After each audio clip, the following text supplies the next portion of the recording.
Bueno, ya hermanos, creo que podemos empezar. Entonces, vamos a iniciar con una oración y, y de esa manera, pues sí, damos inicio al estudio que tenemos para el día de hoy.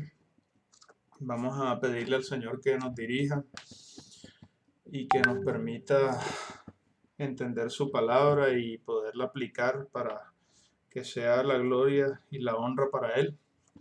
Así que los invito a que se dispongan y que oremos juntos. Bendito Dios, te damos gracias por este día de Shabbat, este día de reposo, conforme a tu cuarto mandamiento, Señor, en las 10 palabras que diste a través de tu siervo Moisés y que has confirmado a través del derramamiento del Espíritu Santo, Señor, en el cual tú prometiste que tu ley sería escrita en nuestra mente y en corazón. Te damos gracias porque nos has permitido recordar y celebrar este día de reposo, porque lo hemos hecho también conforme al ejemplo que tú nos has dado en tu Hijo Yeshua, en Jesucristo. Te pedimos, Padre eterno, que en este día de reposo, Señor, nos traiga, Señor, el descanso, el gozo y la paz que quieres que sintamos, y que seas tú, Señor, revelándonos por medio de tu Ruach HaKodesh, de tu Espíritu Santo, todas las cosas que quieres que aprendamos, Señor, y que tengamos en cuenta. Permite, Señor, que solo sea enseñada tu palabra, que seas tú, Señor, dirigiéndonos y ayudándonos, Señor, a entender tu voluntad para nuestras vidas como individuos, Señor, como hijos de Dios y también como pueblo, como Israel, tu iglesia. Te pedimos, Santo Dios, que bendigas a todas nuestras familias, a los que están junto con nosotros, los que están escritos en el libro de la vida y los que aún no han creído, Señor, para que por medio de tu evangelio y de tu Ruach HaKodesh, de tu Espíritu Santo, tú los alcances, Señor, les reveles la verdad de la condición humana, Señor, y de que el único camino al Padre, el único camino a la vida eterna eres tú, el único nombre dado a todos los hombres para que podamos ser salvos es el nombre de Yeshua, Jesús, y no hay otro ni otro camino ni otro nombre, Señor, en el cual se pueda alcanzar salvación y vida eterna, Santo Dios, porque así lo has dispuesto tú. Te pedimos que conforme a tu evangelio, a tu Santo Espíritu y a tu ley, a tu Torah, tú nos instruyas, nos dirijas y nos enseñes y nos guíes, Señor, en este camino hasta que nos encontremos contigo, Señor, y seas tú restaurando la vida eterna, Señor, la sanidad y toda cosa, Señor, que esté caída. Tú la levantarás, Santo Dios, para la gloria y la honra tuya y para bendición y beneficio nuestro, Señor, en el nombre que es sobre todo nombre, en el nombre de Yeshua, nuestro Mesías. Amén. Bueno, Shabbat Shalom, hermanos. Eh, Les puedo decir que hoy vamos a hablar de varios temas. Primero, pues, vamos a hacer un comentario de lo que era la parashá o la porción que toca estudiar para el día de hoy. Esa parashá o porción se llama Miketz en hebreo y pues es desde Génesis 41:1 al 44:17. Los que la leyeron sabemos que se trata de Yosef o José, es uno de los hijos de Israel. No sé si recuerdan el que era el más joven hasta antes de que naciera su hermano de madre, Benjamín. Y este hijo, pues sabemos que lo apreció bastante Israel, le dio una túnica de colores y tenía pues diferencias con sus hermanos por varias razones. Y después lo último que pasó antes de esta parashá es que, si recuerdan, él tuvo pues dos sueños refiriéndose a su familia en manera simbólica en los sueños, en el cual pues primero los manojos que habían recogido todos se postraban ante el manojo de él, indicando que de alguna manera iba a ocurrir esto literalmente, y ellos se molestan. Y después él tiene otro sueño donde el sol, la luna y las estrellas se postraban ante él también. Entonces se molestaron, le tenían envidia, todo esto, y lo terminaron vendiendo. Y en esta travesía pues llegó a ser vendido o revendido a Egipto. Y en Egipto pues sabemos que lo habían puesto al servicio de Potifar, un dignatario egipcio, y allí pues le estaba yendo bien en todo lo que su mano ponía, pues Dios lo prosperaba porque él seguía siendo fiel al Señor aún en tierra extraña. Y de todas maneras también sufrió pues la tentación de la esposa de Potifar. No sé si se acuerdan, la mujer trató de seducirlo, él no se dejó y ella trató de forzarlo, le arrancó las vestiduras y después esta mujer dio voces como si él fuera el que la quisiera violar. Entonces, pues terminó siendo preso y estando preso, ya había tenido también, habían dos personas, no sé si se acuerdan, el copero y, y el que hacía los panes. Entonces ambos tuvieron sueños similares y Dios le da la interpretación, uno muere y el otro es librado. Y él pues le dice, acuérdate de mí, dile al faraón para que me suelten. Pero se le olvida. Y después llegamos a esta instancia de donde vamos a leer ahora un poco, en Génesis 41, ya lo que ocurre después y todo lo que le pasa a José, pues también en el mismo judaísmo lo habían tipificado para el Mesías sufriente. Ellos llegaron a interpretar que habían dos tipos de Mesías, el Mesías hijo de José o Mashiach ben Yosef, el nombre de José en hebreo en realidad es Yosef. Entonces ellos decían el Mashiach ben Yosef iba a sufrir y a recibir oprobio y tratos injustos, pero todo esto iba a ser por parte del Señor para que Él pudiera liberar de la muerte a muchas personas. Porque recordando, José sirvió no solamente para salvar a su propio pueblo, todavía no era pueblo, pero a su familia, a sus hermanos, a su padre, ¿cómo es que se llama? A través del alimento que Dios le permitió conservar después de esto que vamos a leer, pero no solamente sirvió para eso, sino que sirvió para aliviar a muchas de las personas que vivían en Egipto, a los mismos egipcios y a otras naciones circundantes que llegaban a comer de Egipto. Entonces, de alguna manera se volvió un tipo del Mesías, ¿verdad? Y entonces lo que pasa era que el Mesías hijo de José estaba tipificado como el Mesías sufriente o aquel que iba a sufrir para que otros pudieran recibir las bondades de ese sufrimiento o el fruto de ese sufrimiento, el cual era la salvación de su vida. Entonces, de esa manera se tipifica el Mesías hijo de José o Mesías sufriente.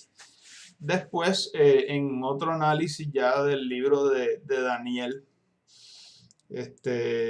y de otras partes de las escrituras, sale el otro concepto del Mesías que es el Mashiach ben David o el Mesías hijo de David, que pues era el gobernante recio que definitivamente le daría el golpe mortal a sus enemigos, que los libraría de todo el oprobio, de toda la vergüenza, y que les traería ya la restauración de la paz completa al eliminar al último de sus enemigos.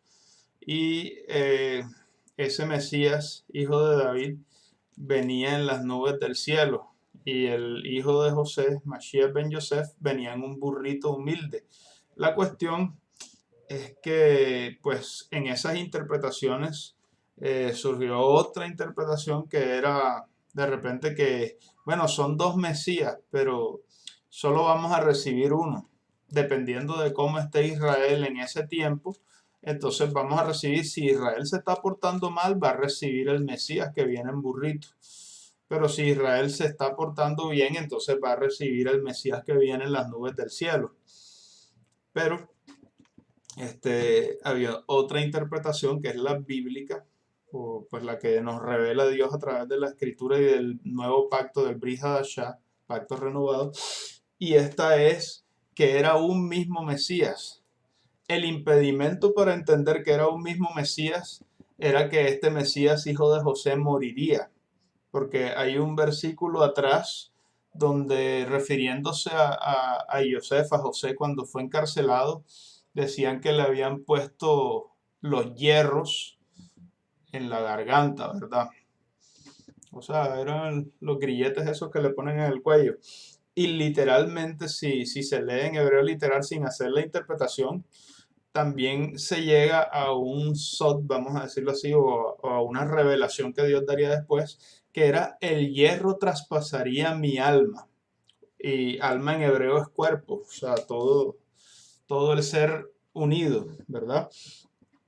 Entonces decía, el hierro traspasó mi cuerpo, es lo que dicen, y el Mesías fue traspasado y molido por nuestros pecados, como dice Isaías 53, a través de hierros también. ¿Se acuerdan cuando le clavaron, horadaron mis manos y mis pies? Dice también el Salmo 22, contar puedo todos mis huesos que se descoyuntaron.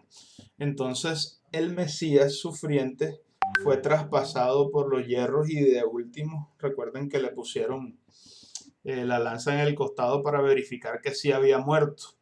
Entonces, el impedimento, como les decía yo, para ellos entender, y es un impedimento espiritual más que todo, porque uno creyente uno dice, pero está ahí, es fácil.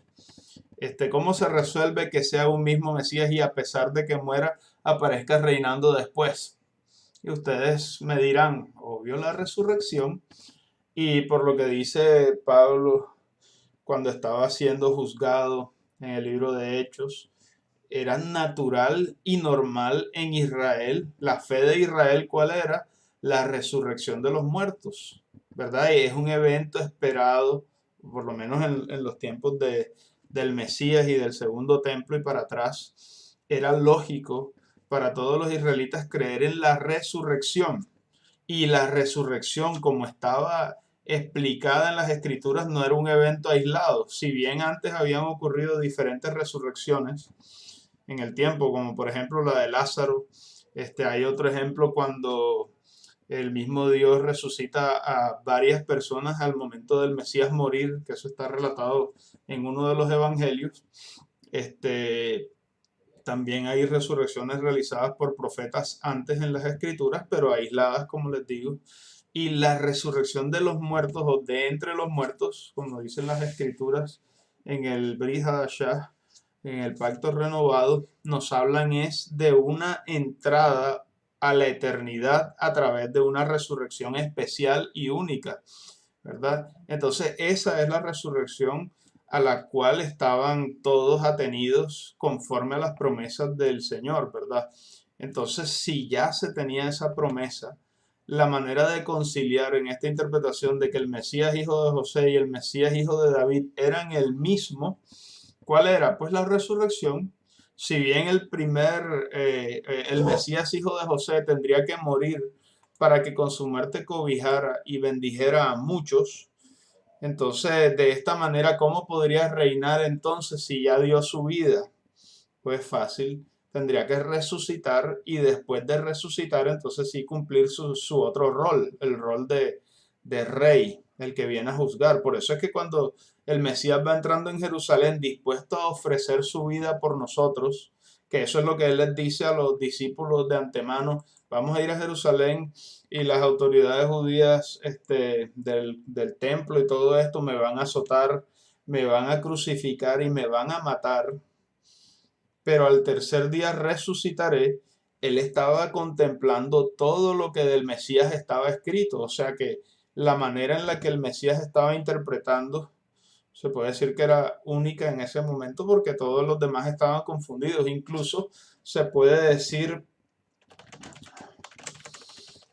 que Juan o Johanán el Bautista, este, posiblemente tendría esa inquietud también. Vamos a revisarlo un momentico. Ya se los voy a mostrar. Vamos a buscarlo en Mateo 11:3. Dame un momento para ponérselos acá. Que se tuvo un inconveniente con el equipo y no pude montar todas las citas bíblicas al tiempo. Entonces, Mateo 11:3. Entonces, vamos a ver lo que decía Juan el Bautista y recordemos que Juan era el que había dado testimonio del Mesías, de que sabía que él existía antes de venir al mundo como humano, de que él entendía que él era mayor que todos, Yeshua, Jesús, y que Juan, siendo mayor que él en humanidad, no era digno ni siquiera de desatar la correa del calzado. Juan sabía que el Mesías era el que podía bautizar en Ruach HaKodesh, en Espíritu Santo y fuego, y él entendía todo esto. Entonces, ¿por qué creen que él le hace esta pregunta? Miren, vamos a Mateo 11, del 1 al 3. Y acá es cuando él hace una pregunta que solo tiene sentido cuando usted tiene en cuenta este tipo de interpretaciones que se manejaban en el judaísmo en el tiempo del Segundo Templo y que están escritas en el Talmud, que se pueden verificar. Dice así: cuando Yeshua terminó de dar instrucciones a sus 12 discípulos, se fue de allí a enseñar y a predicar en las ciudades de ellos. Y al oír Juan en la cárcel los hechos del Mesías, le envió 2 de sus discípulos para preguntarle: ¿eres tú aquel que había de venir o esperamos otro? Entonces, o sea, la pregunta es rara si no se tiene en cuenta ese contexto que les estoy contando, porque es que Juan había visto cuando él lo bautiza, que no sé si recuerdan que Juan lo va a purificar, palabra hebrea, pero y ve que se abre el cielo, se escucha una voz del cielo: este es mi hijo amado en quien tengo complacencia, a él escuchad. Y se ve también una visión de que el Espíritu Santo descendía como en forma de paloma, además de todo lo que él ya había visto y de lo que le va a mandar a contestar el Mesías. Y si esto ocurrió, entonces él por qué hace esta pregunta. Y la posibilidad es que él estuviera contemplando, bueno, todo está perfilándose a que él va a dar su vida conforme a las profecías. ¿Viene otro después de esa muerte o eres el mismo? Y entonces miren la respuesta: respondió Yeshua y le dijo: id y haced saber a Juan las cosas que oís y veis. O sea, vayan y cuéntenle las cosas de las cuales ustedes han sido testigos. Los ciegos ven, los cojos andan, los leprosos son limpiados, los sordos oyen, los muertos son resucitados, y a los pobres es anunciado el Evangelio. Y bienaventurado es el que no halle tropiezo en mí. Mientras ellos se iban, comenzó Yeshua a decir de Juan a la gente: ¿qué saliste a ver al desierto? ¿Una caña sacudida por el viento? ¿O qué saliste a ver? ¿A un hombre cubierto de vestiduras delicadas? He aquí que los que llevan vestiduras delicadas en las casas de los reyes están. ¿Pero qué saliste a ver? ¿A un profeta? Sí, les digo, y más que profeta, porque este es de quien está escrito: he aquí que yo envío mi mensajero delante de tu faz, el cual preparará tu camino delante de ti. De cierto os digo que los que nacen de mujer no se ha levantado otro mayor que Juan el Bautista, pero el más pequeño en el reino de los cielos mayor es que él. Entonces, miren todo lo que se nos está diciendo de Juan el Bautista y además la respuesta que el Mesías hace a la pregunta levantada por el mismo Juan. Ya cuando el Mesías le explica esto, entonces vamos a ver acá en Isaías. Un momentico. Vamos a ver esto.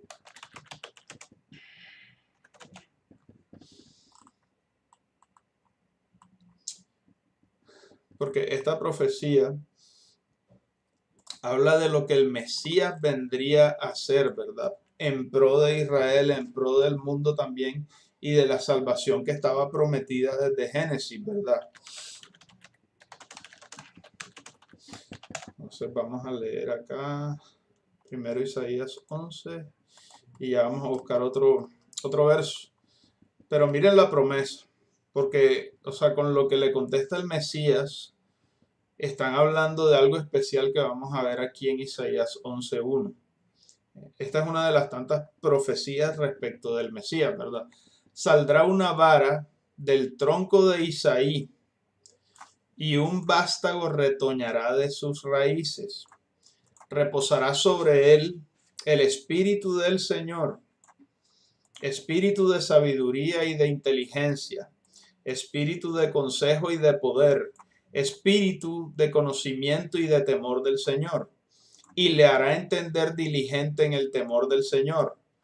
No juzgará según la vista de sus ojos, ni arguirá por lo que oigan sus oídos, sino que juzgará con justicia a los pobres, y arguirá con equidad por los mansos de la tierra, y herirá la tierra con la vara de su boca, y con el espíritu de sus labios matará al impío.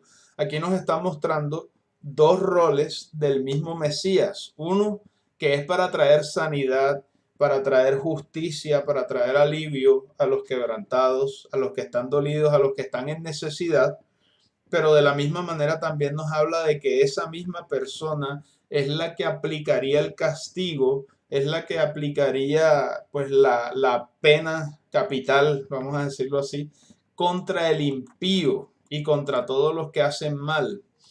Dice después el verso 5, y se hará la justicia cinto de sus lomos y la fidelidad ceñidor de su cintura. Entonces después el resultado de esa obra completa, dice así en el verso 6, morará el lobo con el cordero y el leopardo con el cabrito se acostará. El becerro y el león y la bestia doméstica andarán juntos y un niño los pastoreará. La vaca y la osa pasarán, sus crías se echarán juntas, y el león como el buey comerá paja, y el niño de pecho jugará sobre la cueva del aspid, y el recién destetado extenderá sus manos sobre la caverna de la víbora. Este es el resultado. No harán mal ni dañarán en todo mi santo monte, porque la tierra será llena del conocimiento de Adonai, como las aguas cubren la mar. Después sigue diciendo, acontecerá en aquel tiempo que la raíz de Isaí, la cual estará puesta por pendón a los pueblos, será buscada por las gentes, o sea, por los gentiles, y su habitación será gloriosa. Asimismo acontecerá en aquel tiempo que Adonai alzará otra vez su mano para recobrar el remanente de su pueblo que aún quede en Asiria, en Egipto, en Patros, en Etiopía, en Elam, en Sinar y Hamat y en las costas del mar, y levantará pendón a las naciones, mire esto, y juntará a los desterrados de Israel y reunirá a los esparcidos de Judá de los cuatro confines de la tierra. Mire el resultado, o sea, aquí están hablando de muchas cosas al tiempo. Se va a quitar la injusticia, se va a dar sanidad a los necesitados, se va a eliminar el mal y la raíz del mal de la tierra. Después de esto se van a traer a todos los esparcidos de Israel, que los cuenta en dos grupos, como están divididos hasta el día de hoy en la casa de Judá y la casa de Israel o Efraín, que son los gentiles. Y después de todo esto se nos dice esto: y se disipará la envidia de Efraín, y los enemigos de Judá serán destruidos. Efraín no tendrá envidia de Judá, ni Judá afligirá a Efraín. Esto pasa todavía. Sino que volarán sobre los hombros de los filisteos al occidente, saquearán también a los del oriente. Edom y Moab les servirán, y los hijos de Amón les obedecerán. Y secará Adonai la lengua del mar de Egipto, y levantará su mano con el poder de su espíritu sobre el río, y lo herirá en sus 7 brazos, y hará que pasen por él con sandalias. Y habrá camino para el remanente de su pueblo, el que quedó en Asiria, de la manera que lo hubo para Israel en aquel día que subió de la tierra de Egipto, recordando el Éxodo. Eso es para que tengamos en cuenta que una misma persona, o vamos a decir, el mismo Mesías puede hacer las dos cosas, ¿verdad? El único impedimento, como decíamos, era pues que no se acordaban de la resurrección, ¿verdad?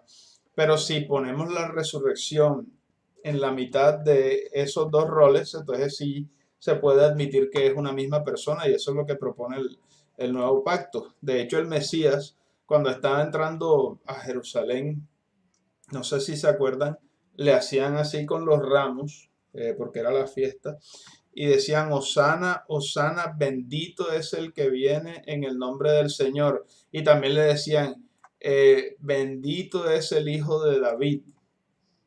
O sea, hijo de David, como si fuera el Mesías Ben David. Entonces, ¿eso qué implicaba? Que ellos sabían que tenían que resucitar, o conocían las profecías.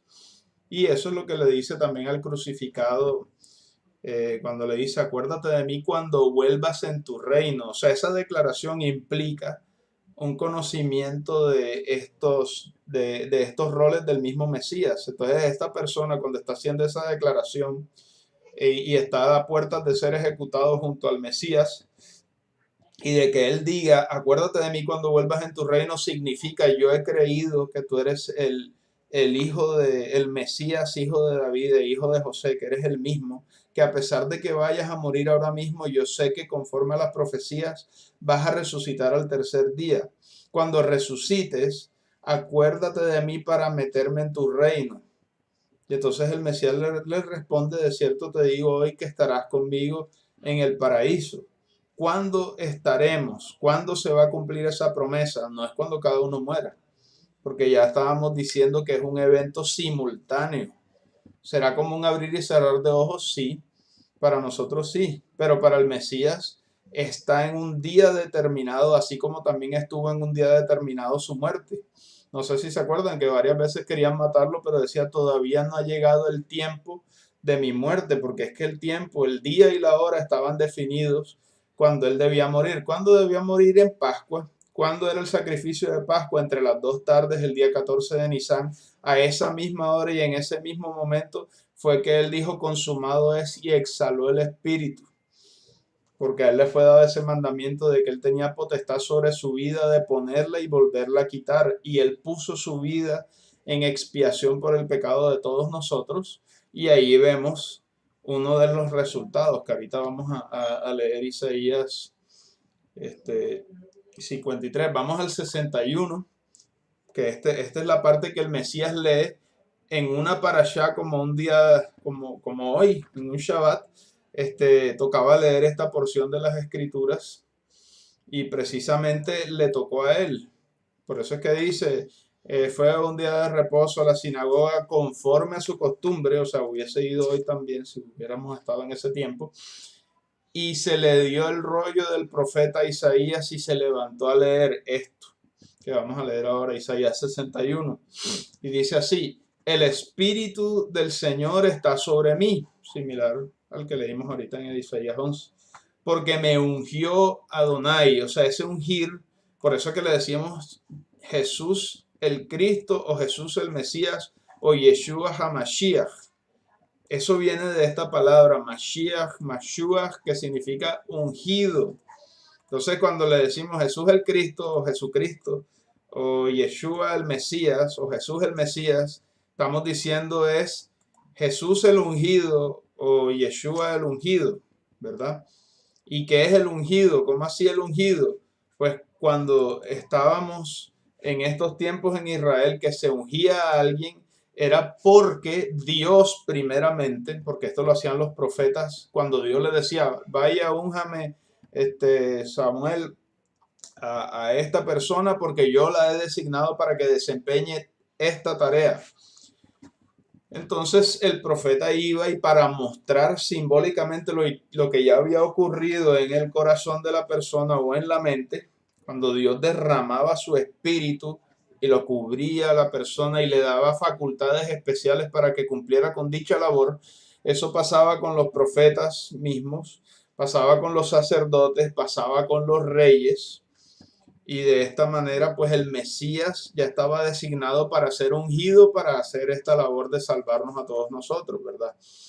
Entonces, ¿quién unge? Dios. Entonces, por eso el Mesías cuando estaba leyendo, él dice esto, el Espíritu de Adonai el Señor está sobre mí. O sea, esto lo escribió Isaías en profecía. Obviamente Isaías también tenía el Espíritu Santo y fue ungido, pero la unción de Isaías era diferente a la unción de Yeshua. La unción de Isaías era para escribir de quien había de recibir las facultades plenas para redimir a la humanidad con una tarea específica que solo esa persona podía cumplir. Cuando el Mesías lee esto, se está cumpliendo literalmente esa profecía. Yo la leo y en mí no se está cumpliendo, a pesar de que yo puedo decir también de que todo creyente recibe el Espíritu Santo y Dios sí nos unge. pero nuestra unción es para salvación, para ser escritos en el libro de la vida, para predicar el evangelio y para servir al rey, ¿verdad? Al Mesías. Pero en el Mesías era distinto. En el Mesías cuando le dice, el Espíritu del Señor está sobre mí porque me ungió Adonai, me ha enviado a predicar buenas nuevas a los abatidos, a vendar a los quebrantados de corazón, mire esto, a publicar libertad a los cautivos y a los presos apertura de la cárcel y a proclamar el año de la buena voluntad del Señor. Todo esto lo estaba haciendo el Mesías en esos momentos, ¿verdad? Y el día de la venganza del Dios nuestro. O sea, cuando están juntas estas dos cosas, ya usted tiene que entender que los dos roles del Mesías los va a cumplir una misma persona. Porque aquí está hablándonos de cuando está sanando, cuando está libertando, cuando está consolando, cuando está sacando, cuando dice esto y a los presos apertura de la cárcel. Eso cuando las escrituras lo mencionan se refería también a cuando estaba liberando a las personas de los demonios. Entonces después dice a predicar el año de la buena voluntad del Señor. ¿Cuál es el año de la buena voluntad del Señor? Mientras las puertas de la gracia estén abiertas. Mientras usted escuche que hay un hoy, o sea, mientras no haya venido el Mesías o mientras usted no haya muerto, usted tiene la oportunidad de arrepentirse de sus pecados. Usted tiene la oportunidad de reconocer que es pecador conforme dice la Escritura, igual que todos nosotros. Aquí nadie dice yo soy libre de pecado, yo soy excelso en no sé qué. La Biblia te dice claramente, todos los seres humanos pecamos, aún no nos hicimos inútiles. Si no, léanse los Salmos y léanse también el libro de Romanos. Y todo el Evangelio te va a decir esa cruda realidad y cruda verdad que a nadie le gusta, ¿no? Pero es que somos muy sensibles y eso nos va a hacer, ¿no? El Señor cuando lo decía con franqueza y nos decía, es que, o sea, somos pecadores, no hay nada que hacer en nosotros. ¿Qué tenemos que hacer? Escuchar el Evangelio, reconocer que es verdad, arrepentirnos y en ese arrepentimiento buscar el único camino que el Señor nos ha extendido. Él no ha dado otro camino, que vayan a la Virgen tal, que vayan al Papa tal, que vayan al pastor tal, que vayan al apóstol no sé cuál, que vayan al profeta tal, nada. Vayan al Mesías, vayan a Yeshua, vayan a Cristo y Él los va a recibir con los brazos abiertos en los secretos y después se va a hacer público cuando Él venga a resucitar a las personas y que están escritas en el libro de la vida. Allí todos van a saber a este si se arrepintió. Pero usted puede reconocer ahora sus pecados, puede recibir el nuevo nacimiento que solo lo puede dar Él, el Creador, y de esta manera empezar a vivir una vida como la llevó el Mesías, ¿verdad? De la mano de Él. Eso no se puede hacer solo. Entonces, regresando al texto, lo que nos está diciendo Isaías es que la misma persona que sana, que da libertad, que cura a los abatidos, que ayuda y alivia a los quebrantados de corazón, es la misma persona que va a llevar a cabo el día de la venganza del Señor Dios nuestro. Entonces, es el mismo. Y aquel impedimento que pudiera uno tener racionalmente de que, pero es que si va a morir, entonces tiene que ser otro, no. El Señor es poderoso y es que las escrituras nos dicen que la muerte no podía retener al Mesías, porque no tenía ningún cargo para decir que era merecedor de la misma muerte. Lo único que él hizo fue cargar con los pecados de nosotros, los mató en la cruz, quedaron castigados y expuestos en la cruz, pero él mismo en sí no tenía ningún pecado, eso lo dice la escritura claramente. Y al no tener, la muerte no tiene más remedio que dejarlo ir, como si fuera una cárcel, y dice, no, pero es que aquí no hay ningún cargo bajo el cual lo podamos retener. Entonces me voy, y como él es el hacedor de la vida, entonces se levanta triunfal y esa es la herida mortal que la muerte recibe. En las escrituras dice, muerte, yo seré tu muerte. ¿Y cómo se mata la muerte? Pues con la vida eterna. Vamos a buscar ese texto que me gusta bastante. Está en Oseas 13:14. Ya lo vamos a poner aquí en la pantalla y lo leemos juntos. Vaya buscando Oseas 13:14. Si tienen la Biblia ya a la mano.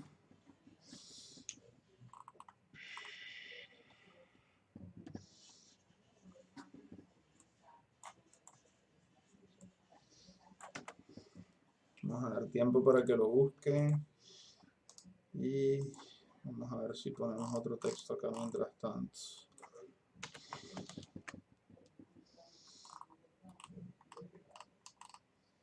Listo. Entonces, aquí Oseas 13:14, ¿qué nos dice? De la mano del Seol los redimiré. O sea, mira esto, eso es bien bonito porque redimir, o sea, ¿cómo se va a hacer a un muerto? Es como reclamar, dame lo que me pertenece. No, pero es que está muerto, dámelo. Es similar a lo que le pasa a Lázaro, no sé si se acuerdan. No, pero es que Señor ya está podrido, huele a feo, ya no son 3 días, son 4, ya no hay nada que hacer, hombre. Abran la puerta. Y el Mesías lo llama y le dice, Lázaro, ven. Imagínense la autoridad que tiene el Mesías para llamar a un muerto y la cosa es tan así que el muerto enseguida se levanta y sale vivo y sin pudrición y sin nada. Ese es el poder del Creador solamente. Eso no lo puede hacer nadie. Y los profetas que lo hicieron antes no lo hicieron por el poder de ellos. Fue porque el Señor les dio esa unción especial, esa autoridad para mostrar algo que se va a dar a futuro, pero en una mayor escala, y no solamente en la cantidad, sino la calidad de la resurrección, vamos a decirlo así, porque las resurrecciones pasadas todas fueron temporales. O sea, ¿qué quiero decir con esto? Que cuando Lázaro resucitó, él resucita con un cuerpo mortal. O sea, él cuando resucitó no pasó de enseguida de muerte a vida y entonces después subió a los cielos y entró, porque las escrituras no son claras en que la primicia o el primero en resucitar para nunca más morir es Yeshua, el Mesías, y por eso en Apocalipsis se le dice el primogénito de entre los muertos. Hay quienes interpretan mal, no, el primero en morir, no se puede. ¿Qué significa el primogénito de entre los muertos? Es el primero en resucitar a una vida indestructible de parte o a nombre de la humanidad, ¿verdad? Pero los demás no han resucitado así y solamente lo podremos hacer en el tiempo en el que Él lo estableció, que ahorita lo vamos a ver en otro verso ya para terminar. Pero miren, de nuevo leo, Oseas 13:14. De la mano del Seol los reclamaré, o sea, los voy a pedir.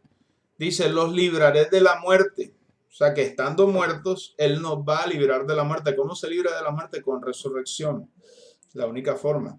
No es que no, yo me morí, pero no me morí porque se me murió el cuerpo, pero se me salió un gas, un espíritu, un gasparín. Entonces, no estás muerto, simplemente eso es una creencia griega que viene de más atrás todavía, de puros filósofos, donde en realidad no moriste. O sea, Dios no dijo la verdad. Si fue así, la que decía la verdad entonces era la serpiente, porque no morirás. Serás como Dios, conocerás el bien y el mal.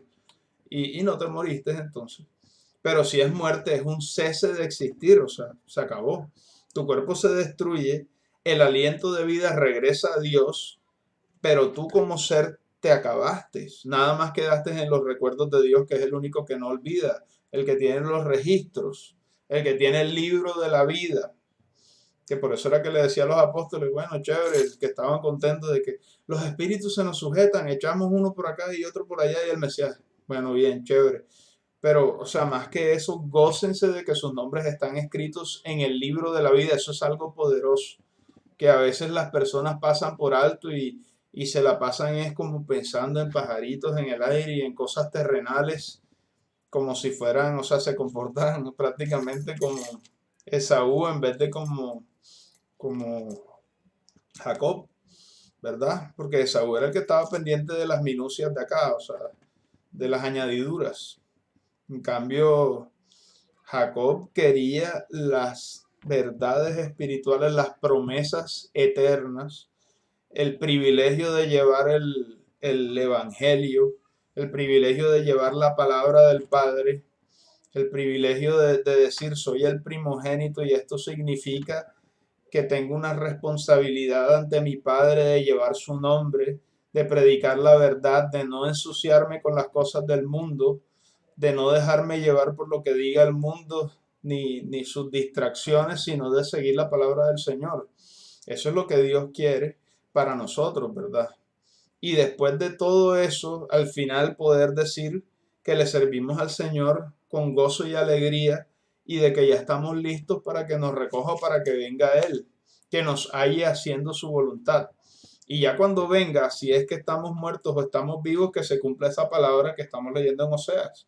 Que nuestro rey diga, de la mano del Señor los redimiré, los libraré de la muerte. Y después que le diga la muerte directamente, muerte, yo seré tu muerte, o sea, te voy a matar muerte, imagínense. Y seré tu destrucción, oh Seol. La compasión será escondida de mi vista. O sea, ya no te voy a tolerar más. Y por eso es que al final dice, el último enemigo a ser vencido será la muerte. ¿Cómo se destruye? ¿Cómo se vence? Con la resurrección completa que se va a dar al final de los tiempos. Y acá fue como se le dio la herida mortal, con la crucifixión. O sea, cuando el Mesías muere, ya era irreversible que su resurrección se diera. Entonces, al él morir, ya la muerte tenía sus días contados. ¿Cuánto le quedaban? 3 días. Después de que el Mesías muere, pasa un día, pasa 2 días, pasa 3 días, y se levanta el Mesías victorioso a nombre de la humanidad y dice, ya no puedo morir más. Yo soy el que estuve muerto, pero vivo por los siglos. Todo el que haya creído en mí, aunque esté muerto, vivirá. Entonces tiene el libro anotado con todas y cada una de aquellas personas que ha creído en el Evangelio. Y al final los va a reclamar. La muerte ya no puede hacer nada en contra de nosotros. Si bien nos vamos a morir algunos de nosotros en estos tiempos o más adelante, la resurrección está garantizada en virtud de la resurrección del Mesías. Y esto lo sabemos por esto. Mire, vamos a leer acá Marcos 15 del 21 al 45. Dice, ya esto fue después de los azotes, todo lo que el Mesías dijo que se iba a cumplir. Entonces dice, y lo llevaron a un lugar llamado Gulgaltá. Eso es en arameo. Significa calavera, ¿ya? Y ustedes saben que la muerte siempre la simbolizan con un esqueleto. Lo más común, ¿verdad? Nosotros cuando estamos vivos estamos llenos de piel, músculo, todo esto. Cuando nos morimos empezamos a secarnos, a podrirnos y solo quedan los huesos y después cuando uno ve el esqueleto, muerte ya. Entonces dice, y le llevaron a un lugar llamado Gulgaltá o Gólgota, que traducido es lugar de la calavera, y le dieron a beber vino mezclado con mirra, mas él no lo tomó. Esto no era crueldad como muchos dicen, sino como una obra de caridad, como para que no sintiera tanto el dolor. Pero el Mesías se rehúsa a tomar ese aliciente porque él quería experimentar todo el juicio de Dios en su ser para que ninguno de los pecados que él estaba cargando se quedara sin enjuiciar en su cuerpo, de manera que las personas que los tenían quedaran libres de ellos. Vamos a decirlo de esa manera.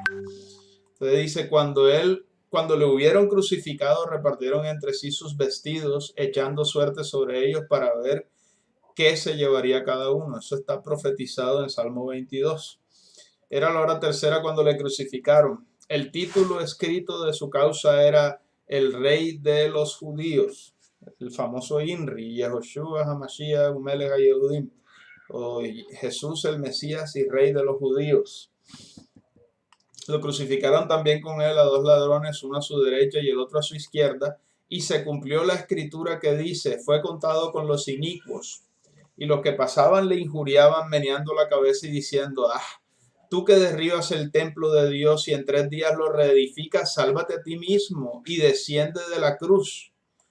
¿Ustedes no creen que el Mesías podía hacer eso?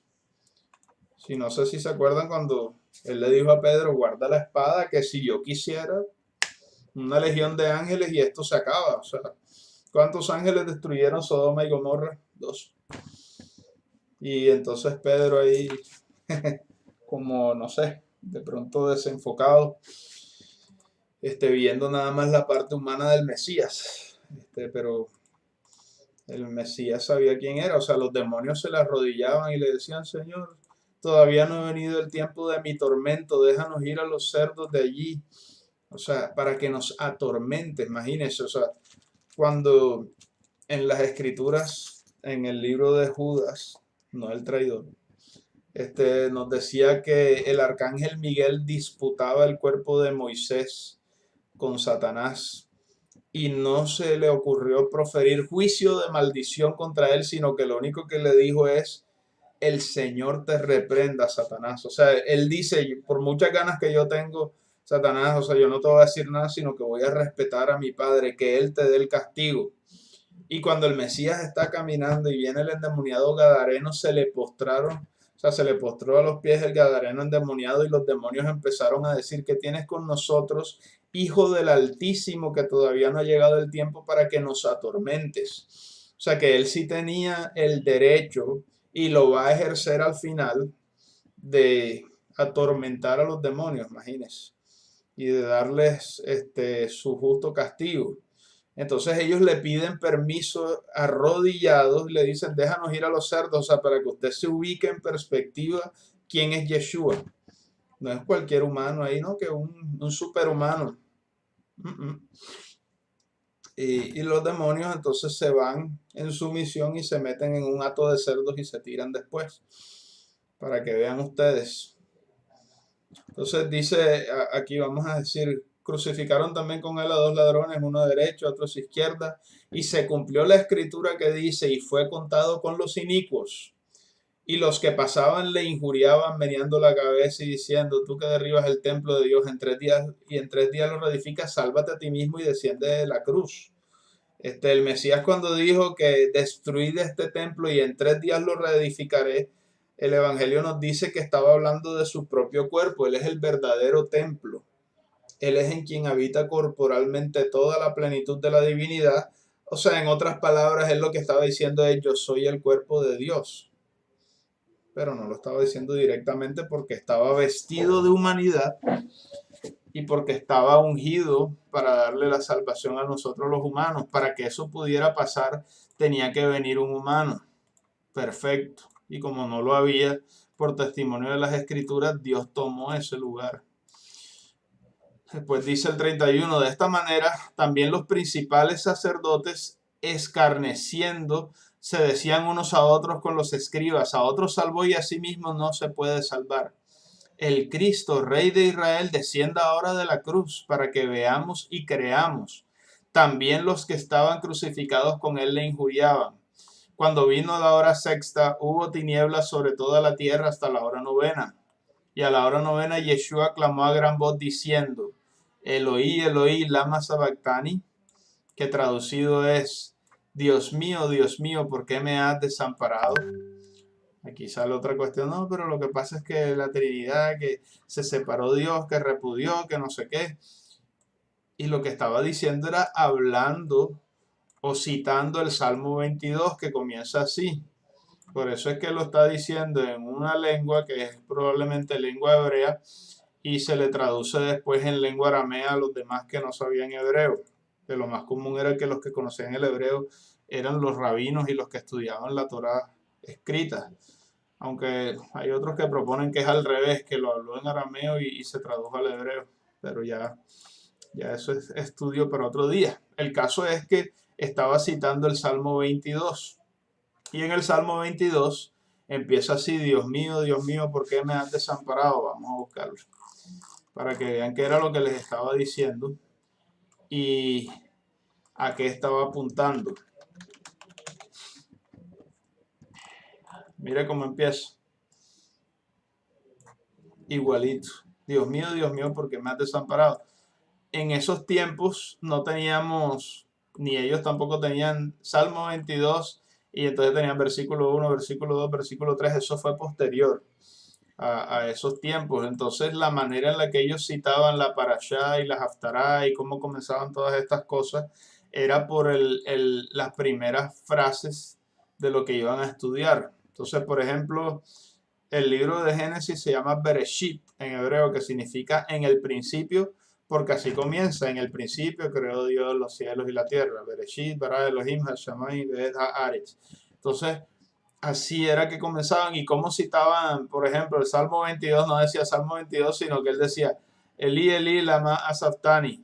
Entonces uno lee, y a ellos enseguida, como memorizaban las escrituras desde que nacían, o por lo menos eso es lo que decía el pacto. El oye Israel, el Señor nuestro Dios, el Señor uno es, amarás al Señor tu Dios de todo tu corazón, el mandamiento principal. Y estas palabras que te digo yo hoy a ti, se las enseñarás a tus hijos en todo momento, al entrar, al salir, al acostarte, al levantarte, en el camino, las pondrás por señal en medio de tus ojos, las amarrarás aquí en la mano, cerca de tu corazón. O sea, llena a tu hijo o a tu hija de la palabra de Dios. Y ellos se la aprendían de tal manera como a uno cuando le enseñaron a rezar, que eso no se hace, pero yo les digo, Padre nuestro que estás en los cielos, santificado sea tu nombre, venga a tu reino, entonces se le descarga igualito acá. Dios mío, ¿por qué me has desamparado? Entonces se les venía a ellos todo esto. ¿Por qué estás tan lejos de mi salvación y de las palabras de mi clamor? O sea, este es un salmo de David cuando estaba angustiado porque lo perseguían. Y hasta aquí es un clamor genuino de él. O sea, me siento triste, Señor, estoy angustiado, me van a matar. ¿Por qué me has desamparado? Más o menos. Y entonces él sigue diciendo en el 2, Dios mío, clamo de día y no respondes, y de noche y no hay para mí reposo. Esto que viene aquí es una respuesta de Dios dentro de él mismo a través de su espíritu. O sea, le está hablando en ese clamor a David que estaba clamando. Él dijo, estoy asustado, me están persiguiendo, tú me desamparaste, Señor. Pero entonces a través del Espíritu Santo viene una respuesta al interior de David. Como que yo estoy diciendo esto, pero ¿qué pasa? Tú eres santo. Tú que habitas entre las alabanzas de Israel. Y entonces Dios mismo le empieza a recordar a David, a pesar de que este es un momento difícil, recuerda esto, David. En ti esperaron nuestros padres. O sea, David está diciendo, oye, mis padres esperaron en ti, Dios. Ellos esperaron y tú los libraste. Clamaron a ti y fueron librados. Confiaron en ti y no fueron avergonzados. Es como decir, una respuesta para él que estaba asustado y dice, oye, ¿yo por qué tengo que estar asustado si Dios siempre me ha contestado, no solo a mí, a mis padres y a mis antepasados? Él los ha librado siempre y no los ha dejado en vergüenza. Pero después viene algo más grande todavía. O sea, esta es una respuesta individual del 3 al 4 y lo que viene aquí es una respuesta definitiva a todos los problemas de todos los seres humanos en conjunto. ¿Cuál es nuestro problema mayor? Primero la muerte. Después de la muerte, todas las aflicciones que recibimos aquí, todas las injusticias, todas las enfermedades, todos los dolores, todas las tristezas, todo en mayor o menor medida, pero de primero la muerte. Entonces dice, y después viene esta respuesta como que no cuadra. O bueno, la primera es, listo, esta es una respuesta para ti, David, y para todos nosotros individualmente. Y después viene, esta respuesta es para todos. Y viene como más, yo soy gusano y no hombre. ¿Quién? ¿David? No. Oprobio de los hombres y despreciado del pueblo.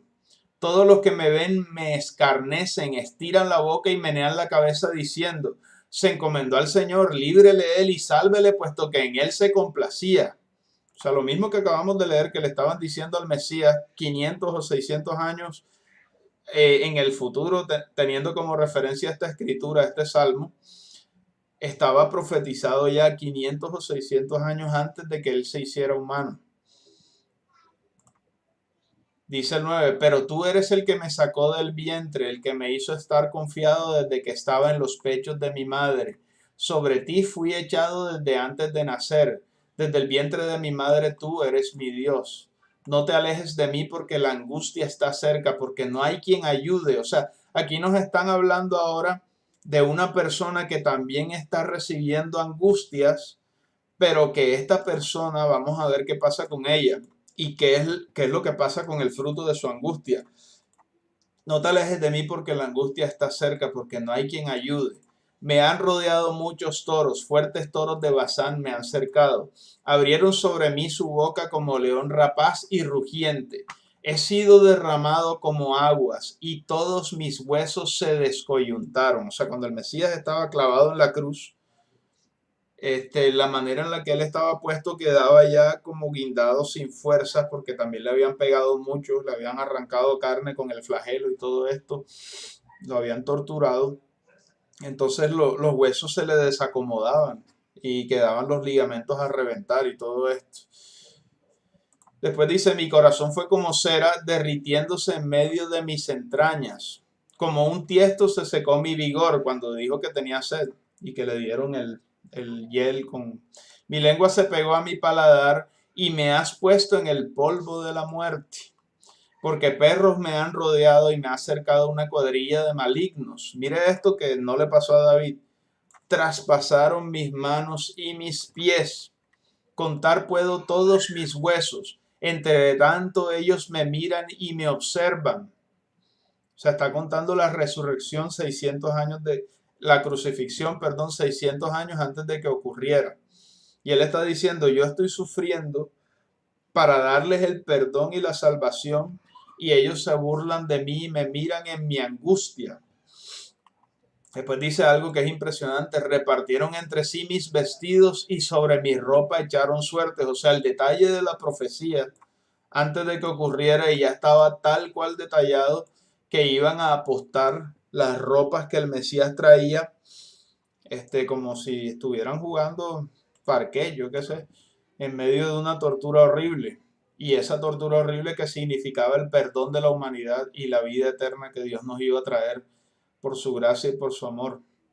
Dice el 19, mas tú, Adonai, no te alejes, fortaleza mía, apresúrate a socorrerme, libra de la espada mi vida, del poder del perro mi vida, a mi alma y del poder del perro mi vida.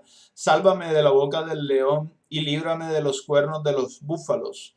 Anunciaré tu nombre a mis hermanos, en medio de la congregación te alabaré. O sea, está hablando de una persona que está puesta en el polvo de la muerte, pero después va a alabar el nombre de Dios en medio de los hermanos. Allí procede la resurrección. Los que teméis al Señor, alabadle, glorificadle, descendencia toda de Jacob, y temedle vosotros, descendencia toda de Israel, porque no menospreció ni abominó la aflicción del afligido. Esto es lo que les digo que es importante. La aflicción del afligido no fue menospreciada por Dios para él darnos el perdón, ni de él escondió su rostro, sino que cuando clamó a él, le oyó. De ti será mi alabanza en la gran congregación, mis votos pagaré delante de los que te temen, comerán los humildes y serán saciados, alabarán a Adonai los que le buscan, vivirá vuestro corazón para siempre. Aquí está hablando de la vida eterna y abundante que solo el Mesías nos puede dar. Se acordarán y se volverán a Adonai todos los confines de la tierra. ¿Dónde estamos nosotros? O sea, si tomamos de referencia a Jerusalén, estamos del otro lado del mundo. Y todas las familias de las naciones adorarán delante de ti. O sea, esa es una promesa que se está cumpliendo en nosotros. Porque de Adonai es el reino y él regirá a las naciones, a los gentiles. Comerán y adorarán todos los poderosos de la tierra, se postrarán delante de él todos los que descienden al polvo, aun el que no puede conservar la vida a su propia alma. La posteridad le servirá, esto será contado de Adonai hasta la postrera generación. Vendrán y anunciarán su justicia a pueblo no nacido aún. Anunciarán que él hizo esto. O sea, aquí hay un comentario bonito del judaísmo cuando habla de los toros de Bazán y de los búfalos.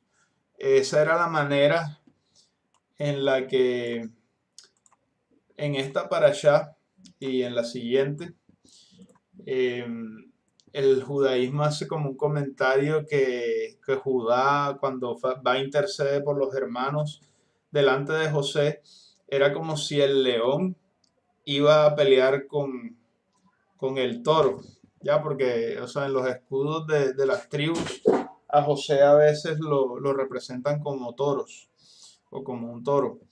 Entonces, ellos decían que no, que allí descendieron los ángeles y apaciguaron esa pelea, pero entonces acá, pues los toros son representados por los gentiles, porque la mayoría de Israel estaba dentro de las promesas que los descendientes, que vamos a ver, los hijos de José, que él tiene con Potifera, creo que, no, Potifera, o Potifar es el papá de la esposa, con su esposa son Manasés y Efraín, no sé si se acuerdan, y al ser tenido Efraín por primogénito, Efraín iba a ser multitud de gentiles, ¿verdad?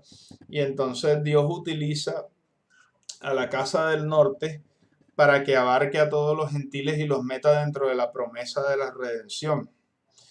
Y de esta manera, pues es que se ve aquí el desenlace de esto, que viene el sufrimiento del Mesías, y a través de ese sufrimiento es que todos recibimos perdón y restauración.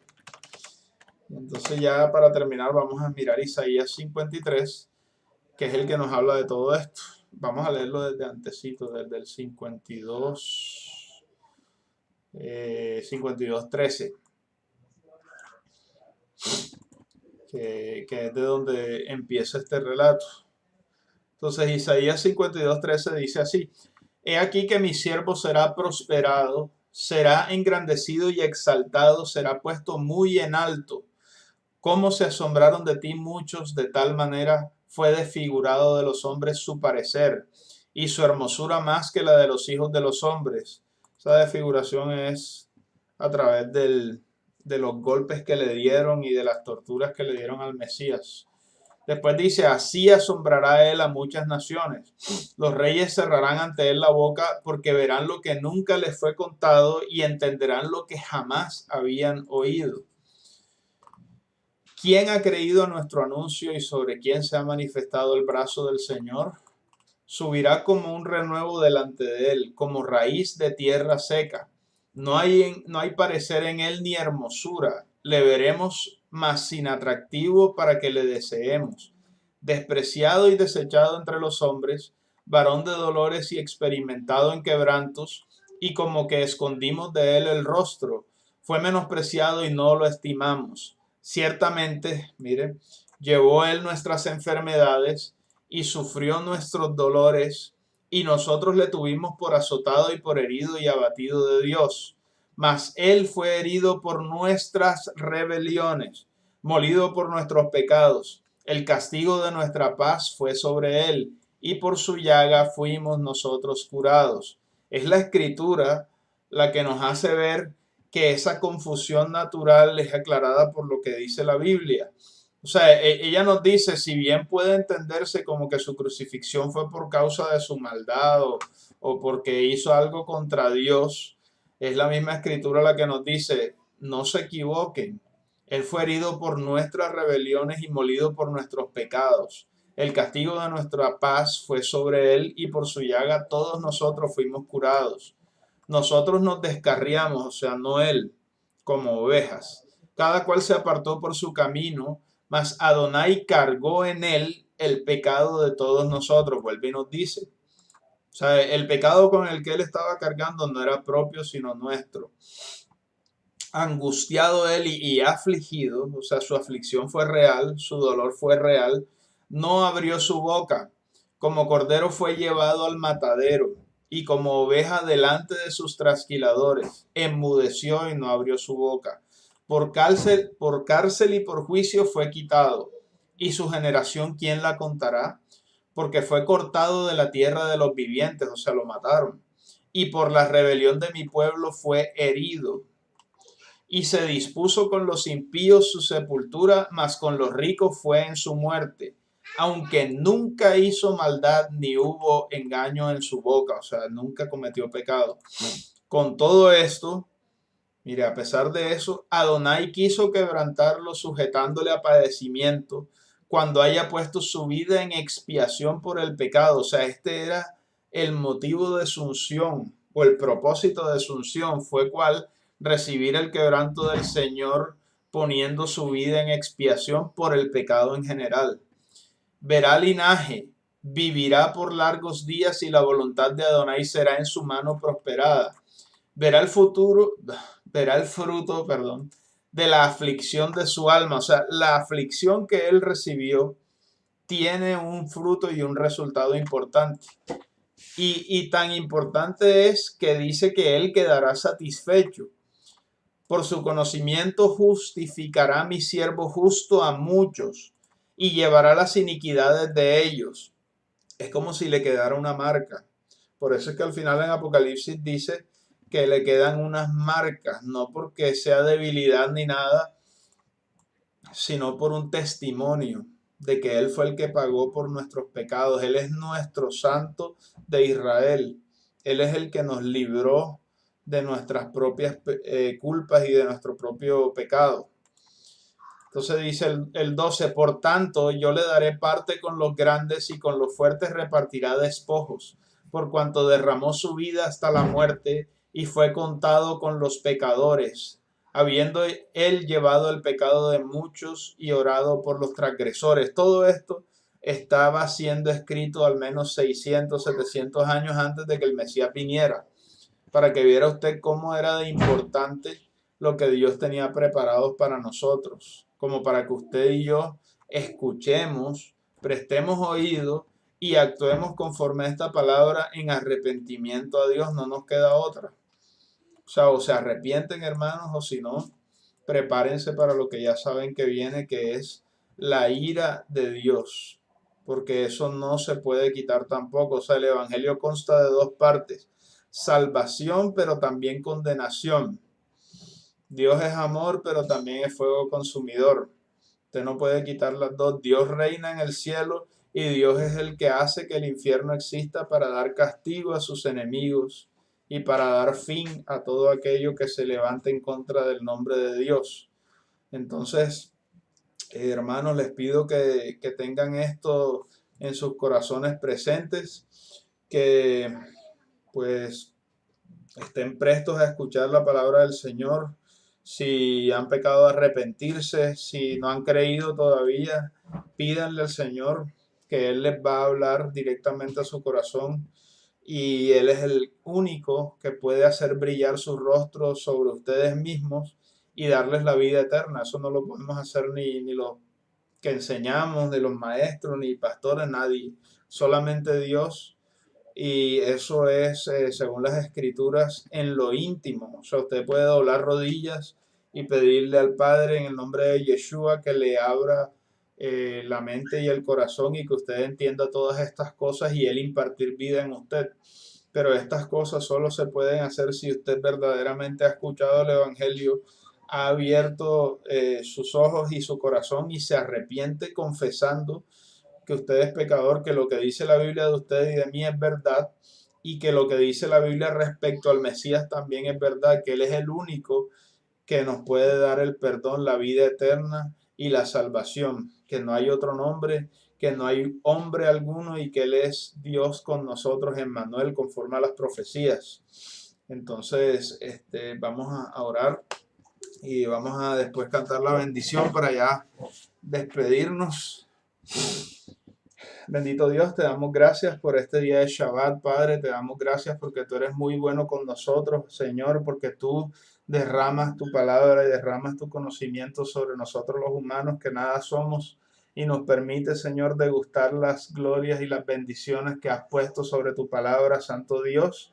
Te damos gracias, Señor, porque tú eres bueno, porque tu misericordia es para siempre y porque nos sigues limpiando de nuestros pecados, Señor, para purificarnos, Señor, y mantenernos limpios hasta tu pronto regreso, Señor, en el cual vamos a recibir de ti la vida eterna, la justificación, la redención y el reino venidero, Señor, junto con todas las demás cosas que has añadido a ellas, Señor, que son secundarias, pero que también son bien recibidas, porque tú eres el Rey, Señor, eres nuestro Padre y nuestro Creador. Te pedimos que bendigas a todas aquellas personas que han escuchado este mensaje, Santo Dios, que tú toques sus corazones y hagas resplandecer tu rostro sobre ellos para que la vida eterna se manifieste en ellos, Santo Dios, y el Evangelio se cumpla en ellos también y que sean hechos, Señor, siervos tuyos e hijos tuyos, Señor, y que ya no pertenezcan más a las tinieblas, Padre. No permitas que nos apartemos ni a derecha ni a izquierda en estas festividades paganas, Santo Dios, que a ti no te agradan. Ten misericordia de aquellos, Señor, que todavía no han entendido esto, que aún entendiéndolo son débiles ante el mundo, para que, Señor, hayan fuerza y fortaleza en ti, para que definitivamente se nieguen a estas cosas y solamente glorifiquen tu palabra y a ti. Y que de esta manera, Santo Dios, tú también derrames muchas más bendiciones conforme nos vas permitiendo ser más y más obedientes a ti, Señor, y negarnos a nosotros mismos, Santo Dios. En el nombre de Yeshua, nuestro Mesías, te pedimos todas estas cosas y te agradecemos tus bendiciones. Amén.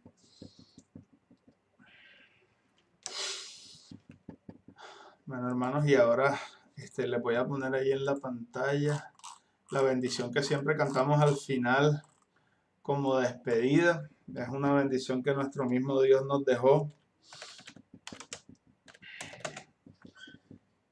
acá en el libro de Números. La voy a leer y ya la vamos a cantar para despedirnos.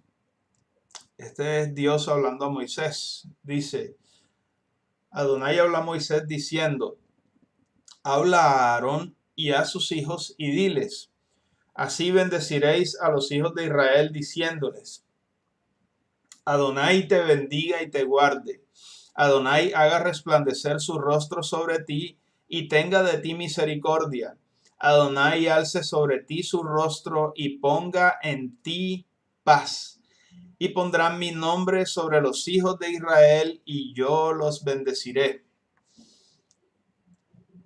Esa es la bendición con la cual Dios indicó a los sacerdotes impartirla a todo el pueblo de Israel.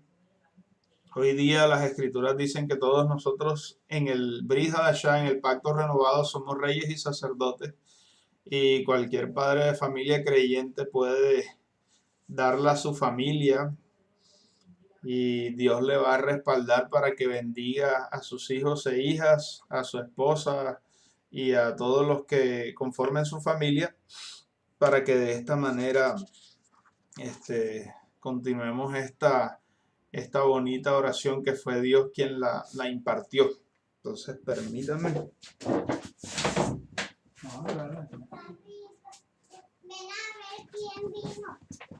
Ahora vengo, vamos a cantar. No cantas, oíste.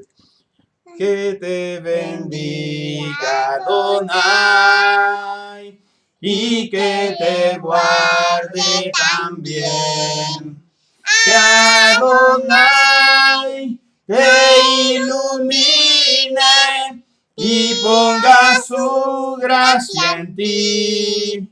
Que Adonai vuelva su rostro hacia ti, te dé la paz. Llevaré Adonai, Beishmere Hayaer, Adonai, Panaveleja, Bijuneja Yisa. Adonai, Panaveleja, Beyafer Leja, Shalom, Shalom, Shalom. Amén. Hermanos, que el Señor los bendiga y los proteja. Que tengan un feliz inicio de semana. Shavua Tov. Recuerden también, se me olvidó decirles, si tienen peticiones de oración, por favor enviarlas para que estemos orando los unos por los otros. Si tienen testimonio de que Dios les ha contestado alguna oración, también compártanla, que eso ayuda a que pues todos los hermanos estemos ahí más pendientes. Y también, si pueden y quieren contribuir con lo de la personería jurídica, comuníquense con nosotros para poder completar esa parte también. Y no siendo más, hermanos, que tengan feliz inicio de semana. Acuérdense de cuidarse de las cosas paganas y que el Señor los bendiga. Shavua Tov.